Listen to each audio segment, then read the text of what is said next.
Any advice on how to maintain your mental health in such concerning times? Go outside, eat good food. Yeah, Be good to the ones you love. That's a big part of it. It's not. It might be sufficient. That would be great. But follow all of those things to sort of their natural conclusions, and also generalize from them.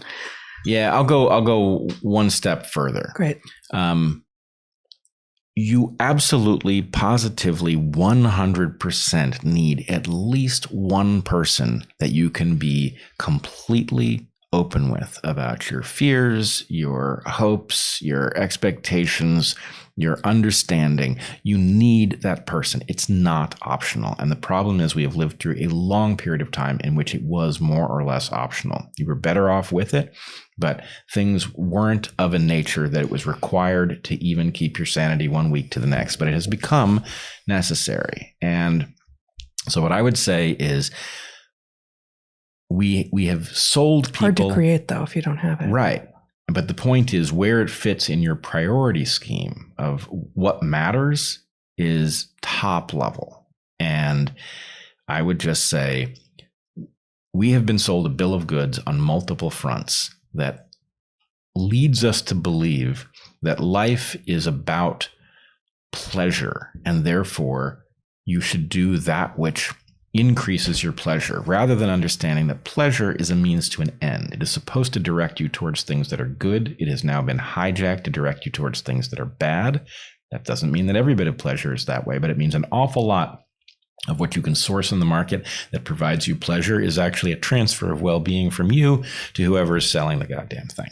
So the point is, your relationship, right, your primary relationship and your other relationships are a key to your functionality, to your ability to even think straight in this stupid era. So the point is, do they frustrate you? Sure, right? But do they make you stronger and healthier and clearer of mind and better able to steer out of the way of danger? Absolutely. And if they please you, that's great.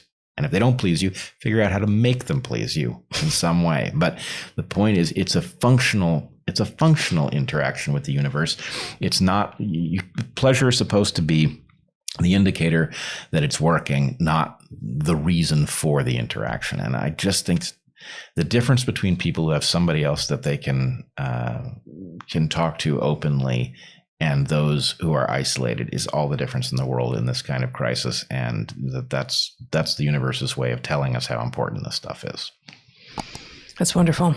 And I do think that maybe the penultimate point you made is crucial. So I'll just repeat it so that it doesn't get buried. The idea that the pleasure you get from such an interaction is not the goal. It is the indicator that the thing that is presumably the goal is functioning. And we make this mistake. We conflate those two things in all domains.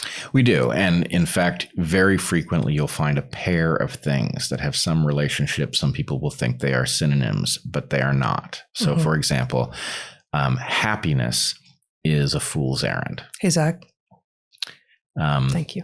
Happiness is a fool's errand, right? If you pursue happiness, you will very often pay a very high price to get it that is not justified by what you get. If you pursue satisfaction, right, you end up happy some fraction of the time, but the nature of happiness is so thin that it should not take over your priority scheme. And recognizing these distinctions will do a lot to get you to sort out your life. And it will not make you happier, but it will make you more satisfied, almost certainly.